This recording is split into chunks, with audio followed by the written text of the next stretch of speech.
Hello guys, आपका स्वागत है मेरे यूट्यूब चैनल गार्डनिंग जोन में। तो first of all happy belated independence day. 15 अगस्त को हमारा 74वां स्वतंत्र दिवस मनाया गया। आप सोच रहे होंगे मैं इसके बारे में क्यों बोल रहा हूँ, क्योंकि ये वीडियो भी देश पर ही है, देश के झंडे पर। क्या तुमने गेस किया? एकदम बराबर। इस वीडियो का नाम है तिरंगी रंगों के फूल और उनकी जानकारी, the tri colour flowers and their information. तो पहले हम इंग्लिश, मराठी और हिंदी में उनके नाम जानेंगे। पहला ऑरेंज नारंगी, मैरीगोल्ड झेंडू गेंदा। नंबर 2 वाइट या फिर सफ़ेद जैस्मिन, जिसे जूही या फिर जूही कहते हैं। ग्रीन हरा, ग्रीन प्लूमेरिया हिरवा चाफा या फिर हरा चंपा। तो ये जान लीजिए, मैं आपको उनके फोटोज़ और इन्फॉर्मेशन देने वाला हूँ इन क्राइटेरियाज पर। टाइप ऑफ प्लांट, पौधे का प्रकार, पानी वाटर, सनलाइट धूप, टाइप ऑफ सॉइल, मिट्टी का प्रकार, बेस्ट कंपोस्ट, कौन सा खाद इसके लिए सबसे अच्छा है, रीपॉटिंग या फिर प्रूनिंग कब कैसे करें, कॉमन डिसीजेस एंड सॉल्यूशंस, और अगर कोई इम्पोर्टेंट जानकारी हो तो अब हम जाएंगे पहले नारंगी ऑरेंज फूल की तरफ।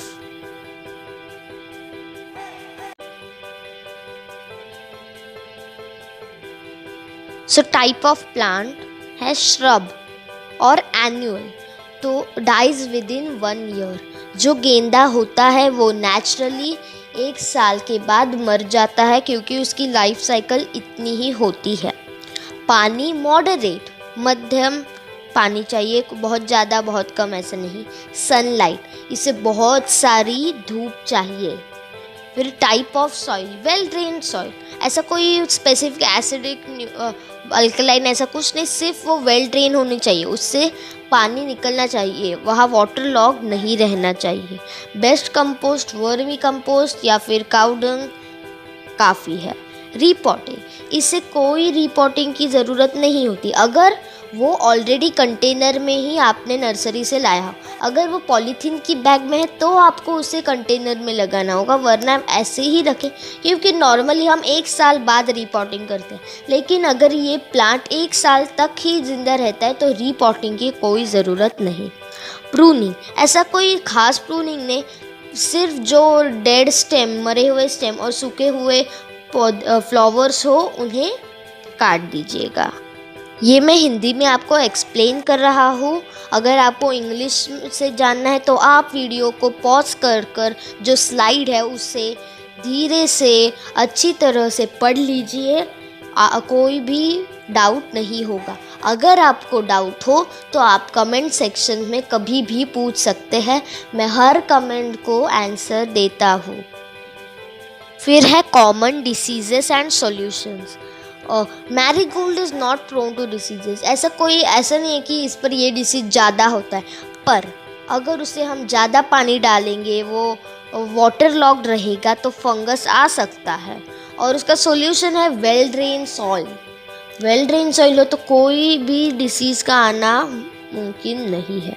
इम्पोर्टेंट इन्फो, तो ये आप जान लीजिए कि 1 साल बाद पौधा मरेगा ही मरेगा, इसलिए आप उदास मत होना। अगर आप ऐसा होना है तो आप इसे मत ही लें, क्योंकि ये नेचुरल है, हम इसे अल्टर नहीं कर सकते। लेकिन ऐसे कोई एक्सेप्शंस है जिसे हाइब्रिडाइजेशन से या फिर साइंटिस्ट ने टिश्यू कल्चर से बनाया हो, तो कुछ एक्सेप्शन होते हैं।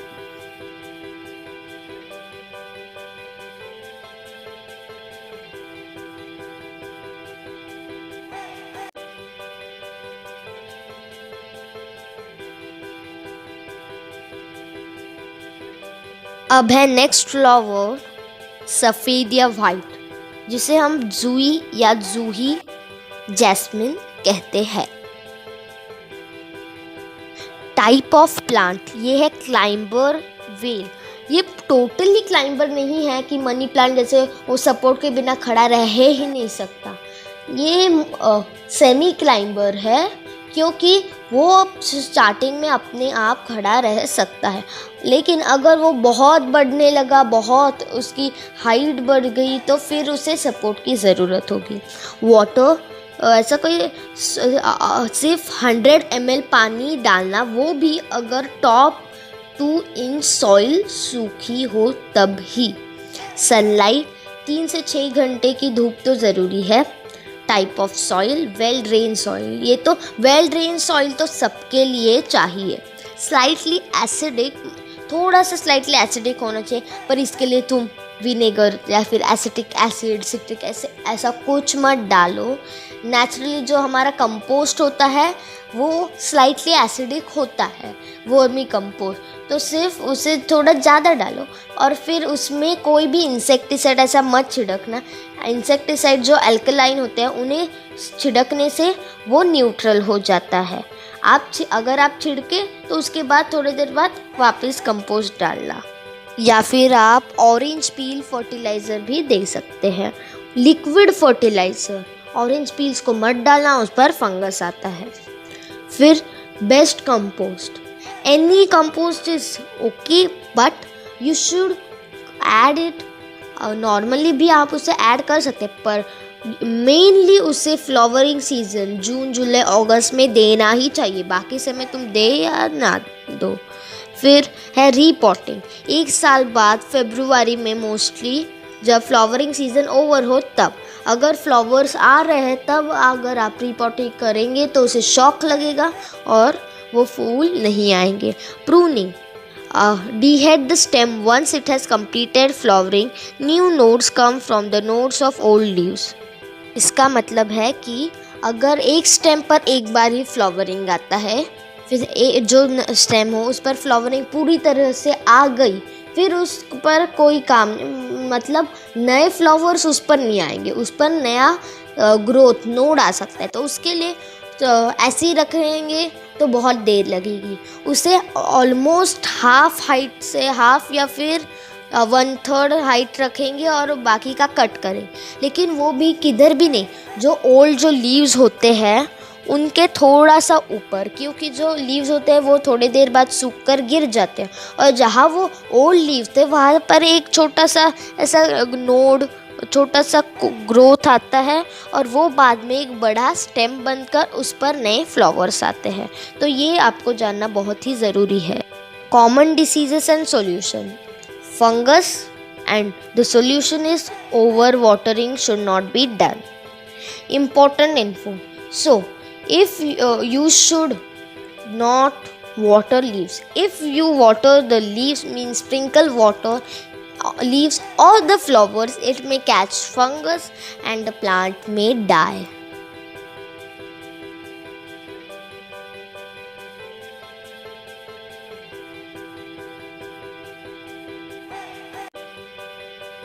अगर आपने मेरा चैनल सब्सक्राइब नहीं किया हो तो जल्दी से कीजिए और घंटी भी दबा दीजिए।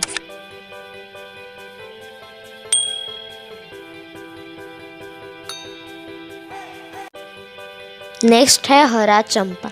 तो आप सोचोगे कि मैंने हरा चंपा ही क्यों लिया, क्योंकि जो नेचुरल हरे होते हैं, मोस्टली लीव्स जो होते हैं उसे हम हरा देखते हैं और फ्लावर्स बहुत कम ग्रीन होते हैं। अगर आप देखेंगे, आप बोलेंगे कि गुलाब होता है वो भी ग्रीन है, फिर कोई अब पोर्टुला का है वो भी ग्रीन आया है, इतने सारे फ्लावर्स, एस्टर ग्रीन है, तो आपने हरा चंपा ही क्यों लिया? तो उसका रीज़न है कि जो मोस्टली हरा पिगमेंट होता है, क्लोरोफिल, वो प्लांट्स के लीव्स में ही यूज़ करते हैं। अब ये हरा चंपा, और अगर 1-2 होंगे जंगली, और अगर भी होंगे तो वो हम मोस्टली कॉमनली फ्लावर्स के लिए नहीं रखते, तो फिर जो नेचुरली है वो मुझे हरा चंपा ही मिला। अगर आप बोलोगे एस्टर विश, वो नेचुरली नहीं है, उसे साइंटिफिकली टिश्यू कल्चर में हाइब्रिडाइजेशन करके या फिर उन्हें पिगमेंट्स देकर उन्हें आर्टिफिशियली ग्रीन बनाया है। एक बार उसे ग्रीन बनाया, फिर उसके जो अगर उसे सीड आएंगे वो भी ग्रीन हो गए, और वैसे वैसे ग्रीन फ्लावर्स आए हैं, लेकिन जो नेचुरल है वो मुझे हरा चंपा ही मिला। Type of plant perennial tree, अगर उसे कोई डिसीज नहीं हुआ तो वो बहुत साल जिंदा रहकर फूल देता रहेगा। वाटर, बड़ी प्लांट के लिए 200 ml पानी, वो भी अगर टॉप इंच ड्राई हो तो। सनलाइट, इन डायरेक्ट सनलाइट, अगर वो छोटा हो तो उसे इनडायरेक्ट सनलाइट शेड में या फिर विंडो में ही रखें, बाद में आप उसे डायरेक्ट सनलाइट दे सकते हैं। Type of soil, loamy soil, normal soil जो हम यूज़ करते हैं। बेस्ट कंपोस्ट, तो ऐसा बेस्ट कंपोस्ट वो कंपोस्ट जिसमें ज़्यादा फॉस्फोरस हो, क्योंकि जो चंपा का फ्लावर होता है वो एक ट्री है। ट्रीज़ बड़े होते हैं, श्रब, हर्ब, उन्हें ज़्यादा बड़ा नहीं होना, ये बहुत बड़े एकदम नहीं पर बड़े होते हैं, तो उनकी स्टेम स्ट्रॉन्ग चाहिए, तो उसके लिए उन्हें फॉस्फोरस चाहिए। जैसे हमारे बोन्स होते हैं जो उनमें फॉस्फोरस चाहिए, उनके स्टेम के लिए भी फॉस्फोरस चाहिए। तो मोस्टली फॉस्फोरस, अगर आप DAP, di ammonium phosphate chemical में, NPK में ऐसे ज़्यादा नहीं होता, DAP आप दे सकते हैं, या अगर आप ऑर्गेनिक देना चाहते हैं तो आप बोन मील दे सकते हैं। रिपोर्टिंग, अब जब वो छोटा हो तो एक बार कर 2 साल तो उसे ऐसे ही पॉट में, फिर उसे हमें सॉइल में लगाना होता है। बड़ा होने के बाद उसे गमले में कभी मत रखें, उसे सॉइल में ही रखें। तो अगर आप सॉइल में रख रहे हैं तो रिपोर्टिंग की तो कोई ज़रूरत नहीं है। प्रूनिंग कोई ज़्यादा नहीं, वो नेचुरली अपने आप होता है। कॉमन डिसीज है फंगस, अगर वो वाटर लॉक्ड हो तो फंगस है। फिर आप थोड़ा सैंड ले सकते हैं, फिर सैंड उसे ले लेगा और फिर उस सैंड को निकाल देना। ओके, और इम्पोर्टेंट इन्फो, चंपा का जो फ्रैग्रेंस होता है, सुगंध होता है, वो सांप को अट्रैक्ट कर सकता है, तो आप ये ध्यान रखें।